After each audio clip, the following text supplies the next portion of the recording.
आप जानते हैं क्यों परमेश्वर ने अपने भवन ठहराए?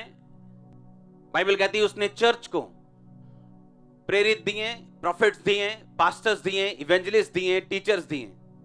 पता है क्यों दिए? बाइबल कहती है ताकि चर्च जो है, जो कलीसिया है, वो उन्नति पाए। जो चर्च है वो बाइबल कहती है वो परफेक्ट हो। वो इसीलिए आज आपको यहां पे लेके आया, आपको छुए वो। मैं भी इसी तरह छुआ गया था। आप और आपका घराना फाइनेंस समेत छुआ जाएगा आज। मैं भी इसी तरह छुआ गया था उसके भवन में, उसी की हजूरी में। अपने आप कुछ नहीं होता, बाइबल कहती है। इत्तेफाक नाम का कोई शब्द नहीं है इब्रानी डिक्शनरी में, यानी कुछ भी धरती के नीचे इत्तेफाक से नहीं होता। अगर आप परमेश्वर में हैं तो यूसुफ की तरह जब उसको गड्ढे में फेंका गया, सूखे गड्ढे में, मौत के गड्ढे में, तो वो इत्तेफाक से नहीं था। इसका मतलब जब उसके बाप ने कहा जाओ और अपने भाइयों का जाके चेक करके और वापस आके मुझे खबर दे, वो भी इत्तेफाक से नहीं था। उसके बाप का एक छोटी सी इंस्ट्रक्शन उसको देना भी इत्तेफाक से नहीं था। वो सारा कुछ प्री प्लान था, सारा कुछ हेवन में प्लान हुआ था। हालेलुया। आपकी लाइफ में जो कुछ आप चाहते हो परमेश्वर आपकी लाइफ में करे, जो वो ठान के बैठा है, तो आपको अपनी सेंसेस को छोड़ के आपको परमेश्वर में स्पिरिचुअल सेंसेस को फॉलो करना पड़ेगा। आपको अपनी स्पिरिचुअल आईज को ओपन करना पड़ेगा, वो चीजों को देखने के लिए, उन्हें ग्रहण करने के लिए। क्योंकि जो कुछ परमेश्वर आपकी लाइफ में सोचता है करने के लिए, वो अपने आप नहीं कर सकता। आपको उस लेवल की अपनी स्पिरिचुअल आईज को ओपन करना पड़ेगा, उस लेवल के अपने मसल डेवलप करने का पड़ेंगे स्पिरिचुअल, ताकि आप उन योजनाओं को पूरा कर सकें। क्योंकि कुछ भी अपने आप नहीं होता। अगर परमेश्वर ने आपके जीवन में कुछ करना है तो अपने आप नहीं होगा, आपको उसके लिए एक प्राइस पे करना पड़ेगा। आप जानते हैं पौलुस की, आज हम बुक्स को पढ़ते हैं, कलीसियाओं को सबसे ज्यादा स्थापित पौलुस ने किया। सबसे अधिक नया नियम में पत्रियां किसकी हैं? पौलुस की। पतरस की पहली पत्री पढ़ते हैं, दूसरी पढ़ते हैं, यूहन्ना की 1 2 3, हां बस।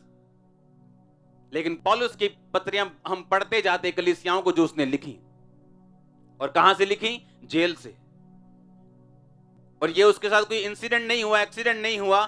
बाइबल कहती है जब वो रास्ते में था तो एक प्रॉफिट ने उसके लिए प्रोफेसी की कि जिसका ये अगोछा है, जिसका ये गमछा है, अपने हाथ पैर बांध कर बोला, वो इंसान जिसका ये गमछा है इसी तरह यरूशलेम में बांध दिया जाएगा। ये जानते हुए भी कि उसको जेल में जाना पड़ेगा, उसको बांधा जाएगा, उसको मारा जाएगा, पीटा जाएगा, पौलुस ने अपनी जर्नी को जारी रखा। मत्ती की आयत को पढ़ेंगे हम, उसकी 24 से 26 आयत को। तब यीशु ने अपने चेलों से कहा, यदि कोई मेरे पीछे आना चाहे तो अपने आप का इनकार करे और अपना क्रूस उठाए और मेरे पीछे हो ले। क्योंकि जो कोई अपना प्राण बचाना चाहे वो उसे खोएगा, जो कोई मेरे लिए अपना प्राण खोएगा वो उसे पाएगा। यदि मनुष्य सारे जगत को प्राप्त करे और अपने प्राण की हानि उठाए तो उसे क्या लाभ होगा? वह मनुष्य अपने प्राण के बदले क्या देगा?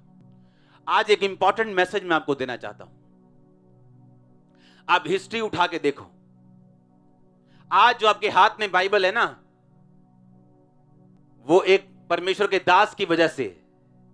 और उस बाइबल को सबसे पहले इंडिया में बंगाली भाषा में प्रिंट किया गया था और उसके बाद अन्य भाषाओं में प्रिंट किया गया। जब वो अपने घर से चला था ना, ये मिशनरी काम करने के लिए, आपको उनकी सैक्रिफाइसेस मालूम होंगे।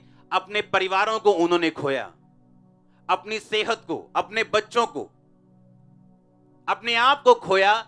और आज आपके हाथ में बाइबल है और आप गवाहियां दे रहे हैं बड़ी बड़ी, और परमेश्वर आपको छू रहे हैं। इसके लिए एक मूल्य अदा किया गया।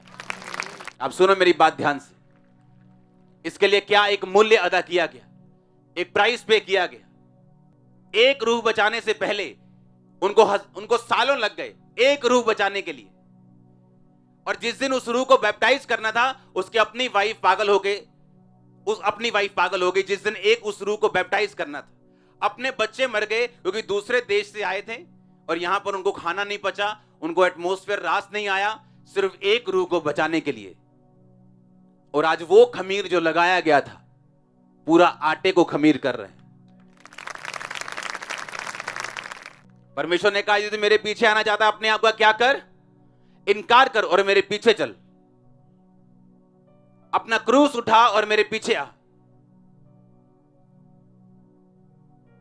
कुछ भी अपने आप नहीं होता। अगर आप देखें इन लोगों को जिन्होंने परमेश्वर के दर्शनों को पाया, लोग बोलते हैं किस तरह से हम परमेश्वर में बढ़ें, किस तरह से हम परमेश्वर के मसीह को हासिल कर सकते हैं, किस तरह से हम परमेश्वर की आत्मा में भर सकते हैं, किस तरह से हम परमेश्वर के काम कर सकते हैं। उसका एक ही जवाब है, अगर आप अपने आप के लिए मर जाएं और अपना क्रूस उठाएं रोज, तो आप परमेश्वर के लिए बड़े काम कर सकते हैं।